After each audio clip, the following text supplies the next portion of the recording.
अस्सलाम वालेकुम गाइस, रमज़ान का तीसरा जुमा आप लोगों को बहुत बहुत मुबारक हो। तो यहाँ पर मैं सहरी के लिए पराठा बना नहीं रही थी, गरम कर रही थी, क्योंकि पराठा हमारा बचा हुआ था। तो मैं यहाँ पर उसी को सहरी में गरम करके खा लूँगी, क्योंकि हमें किसी भी खाने की चीज़ को बर्बाद नहीं करना चाहिए और बासी चीज़ों को खाने के बहुत सारे फ़ायदे होते हैं। तो हमें बासी रोटी को, पराठे को खाना चाहिए, इससे बहुत सारी बीमारियाँ हमारी दूर होती हैं। आप भी क्या मेरी तरह ऐसे पराठा गरम करके खाते हो? मेरी पराठा इतना ज़्यादा मतलब टूट गया था बीच से कि मुझे इस तरह से इसे गरम करना पड़ रहा था। तो यहाँ पर मैं पराठा को अच्छे से गरम कर ली हूँ, क्योंकि चिकन बचा हुआ था, तो मैं उसी के साथ हम लोग सब यहाँ पर खा लेंगे। और आज मेरा बेटा भी, छोटा वाला जो है, वो पूरा 6 रोज़ा उसका आज होने वाला है। उसने पूरा 6 रोज़ा रखा है। अल्हम्दुलिल्लाह ज़रूर लिखिएगा कमेंट में, और माशाल्लाह भी लिखिएगा। तो यहाँ पर पराठा गरम करने के बाद इसके पापा ने बोला कि ना सेवई बना दो। तो हमारे घर में मेरे हस्बैंड को सेवई बहुत पसंद है, तो यहाँ पर मैं वही सेवई बना रही थी।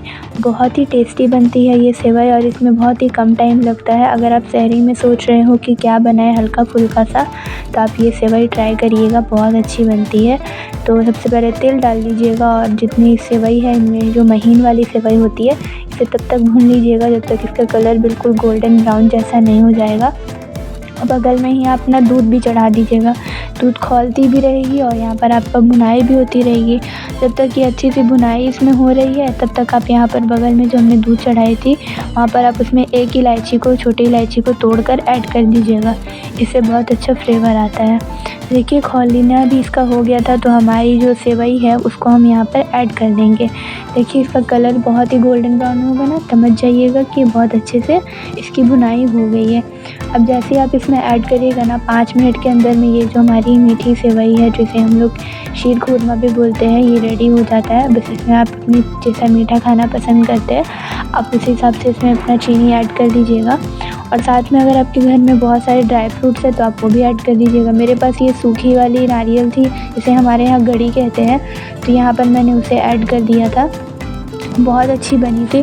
तो यहाँ पर मैं बस गरम गरम लेके गई दस्तरखान पे, और यहाँ पर मैं सभी को यहाँ पर लगा दी थी, क्योंकि हमारे घर में तो सबको ये बहुत पसंद है। तो बस हमारी सहरी यहीं पर कंप्लीट हो गई थी। फिर हम सुबह उठे थे, तो आज का मौसम बहुत ही ज़्यादा पानी वाला था, क्योंकि आज घर में बहुत, घर की सफाई तो हो गई थी, लेकिन बाहर का मौसम बहुत ही बारिश वाला था। आज बहुत ज़्यादा रात में से ही बारिश हो रही थी।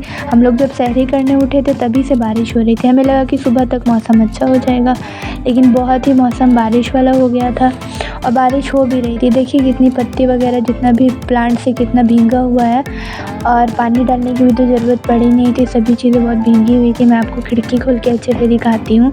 यहाँ पर देखिए कितना मौसम बिल्कुल गीला गीला हो रहा है, और ऐसे मौसम में कुछ भी करने में अच्छा नहीं लगता है। तो भी मार्केट जाने में भी बिल्कुल अच्छा नहीं लगता है। देखिए ईद का टाइम है और बारिश होती है, तो कितना बेकार लगता है, कोई भी काम आदमी इंसान से अच्छे से नहीं कर पाता है। तो आज बस यही सब करते करते सुबह में मैं कोई शूट भी नहीं कर पाई, क्योंकि मैं नमाज़ भी पढ़ ली थी ज़ोहर के टाइम पे, लेकिन मैं, क्योंकि मेरा मोबाइल में चार्ज लगा हुआ था, तो मैं कुछ ले नहीं पाई ब्लॉग में।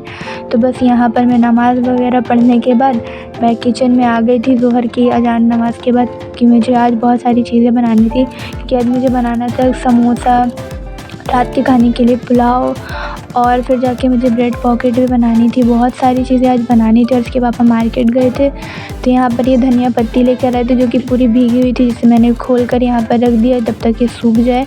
और आज मैंने समोसा भी बनाया था, कीमा समोसा। किस किस के यहाँ जुमे के दिन कीमा समोसा बनता है, मुझे कमेंट में बताइएगा। तो यहाँ पर मैं वही समोसा बना रही थी, और हमारे यहाँ समोसा भी बना था। और ये जो आजकल ये बन रही है, आजकल क्या इसे बोलते हैं हम लोग, कीमा पूड़ी, ये पुरानी दिल्ली की बहुत ही फेमस चीज़ है। रमज़ान के दिनों में वहाँ पर बहुत ज़्यादा मिलती है, इफ्तारी स्पेशल बोलकर। तो ये आज मैं वही बना रही थी, क्योंकि मेरी जो भाभी है वो भी दिल्ली की है। तो मैं जब दिल्ली गई थी ना, तो वहाँ पर मैंने इसे खाया था, बहुत ही लाजवाब बनी थी। तो बस मैंने सोचा कि आज मैं इसे बनाऊँगी, बहुत ही अच्छी बनती है। और देखिए अगर आपको नहीं आता है ना, तो यहाँ पर देखिए बीच में डाल देंगे, और चारों तरफ से मोड़कर इस तरह से आप लोग इसे हाथों से ही अच्छे से दबाकर फैला दीजिएगा। इसे हमें ज़्यादा अच्छे से प्रेस नहीं करना, वरना ये फट जाती है। बस धीरे धीरे करके इसे फैला लीजिएगा। और देखते देखते यहाँ पर मैंने 4 बनाए थे, और यहाँ पर बनाने के बाद मैंने अपने बेटे को बोला कि जब तक तुम यहाँ पर रस ना घोलो, हर घर में बच्चों का काम यही होता है कि हम लोग उसे दे देते हैं रसना वगैरह घोलने के लिए। और यहाँ पर मेरा जितना समोसा था और ये सारी चीज़ें बनकर तैयार थी, और ये कीमे पूड़ियों को भी देखिए 4 मैंने बनाई थी। और फिर उसके बाद मैं यहाँ पर ब्रेड पॉकेट भी बनाने के लिए लग गई थी, क्योंकि मेरे घर पे ना वो जो बर्गर बना था, आपने अगर नहीं रेसिपी देखी तो जाकर देखिएगा, तो उसकी जो अंदर की स्टफिंग थी ना कि चिकन वाली, वो बच गई थी। तो मैंने उसको दोबारा से एक बहुत ही नया ट्रिकी रूप दिया था। तो मैंने क्या किया था ना, उसमें जितनी भी चिल्ली सॉस, टमाटो सॉस और ऑरिगेनो, चिली फ्लेक, प्याज, धनिया पत्ता, मिर्चा और मेयोनेज़ सब डाल चीज़ के मैंने उसको अच्छे से मिक्स कर दिया। और अंदर में ऐसे मैंने अभी आप लोगों को दिखाया कि बेल कर उसके अंदर भर के कॉर्नफ्लोर की स्लरी लगा के चारों तरफ से दबाकर अंडे को फेंट कर मैंने उसको डिप करके और ये जो ब्रेड क्रम्ब है ना इसमें लपेट के बहुत अच्छा बना था ये। आप ज़रूर ट्राई करिएगा। अगर आपने मेरी वाली वो बर्गर की स्टफिंग बनाई है और अगर आपकी बर्गर की स्टफिंग बच गई है तो आप लोग इसे ट्राई करिएगा, बहुत ही अच्छी बनती है। अगर आप पिज़्ज़ा वगैरह खाने के शौकीन हैं तो आप एक बार इसे ट्राई करिए, बहुत ही लाजवाब बनती है। इफ्तार के लिए तो मस्ट हैव रेसिपी है और बहुत ही कम टाइम में बनकर तैयार हो जाती है। ना कोई ताम झाम है, ना अलग से कोई सॉस देने की ज़रूरत है, सारी चीज़ें एक जगह डालो, अंदर में स्टफिंग भर के इस तरह से इसे आराम से फ्राई कर दो। अगर आप बनाने वाले हैं तो बनाकर एक बार ट्राई करिएगा।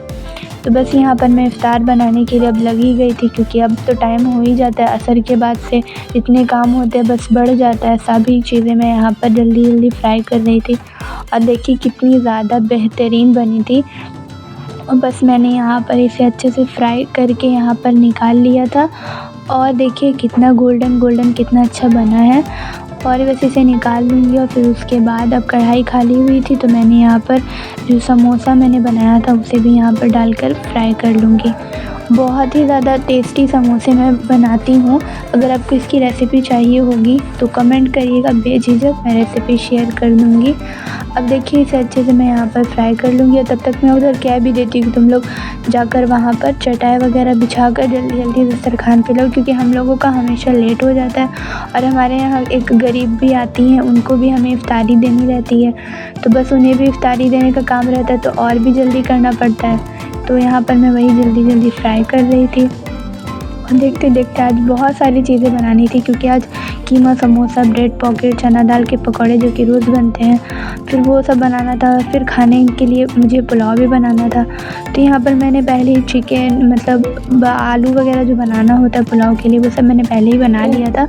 और मैं सोचा था कि मैं इफ्तारी के बाद गरम गरम पुलाव बनाऊँगी, खुश्का पुलाव, और फिर उसके बाद उसे आराम से गरम गरम रात के खाने में खाऊंगी, वरना बहुत ठंडा हो जाता है तो अच्छा नहीं लगता है ना, इसीलिए। तो बस मैं यहाँ पर देखिए लास्ट में ये जो बचे थे मैंने यहाँ पर जो कीमा पूड़ियाँ बनाई थी उसे यहाँ पर मैं फ्राई कर दूँगी। किस किस के यहाँ पर मैं ये कीमा समोसा मेरी तरह बनाते हैं आप लोग या फिर कीमा पूड़ियाँ, कमेंट में बताइएगा। आप लोग कमेंट में बिल्कुल भी नहीं बताते हो गाइस, जिससे हमें बहुत बुरा लगता है और मुझे समझ भी नहीं आता कि आप लोगों को मेरा ब्लॉग कैसा लगा, रेसिपी कैसी लगी।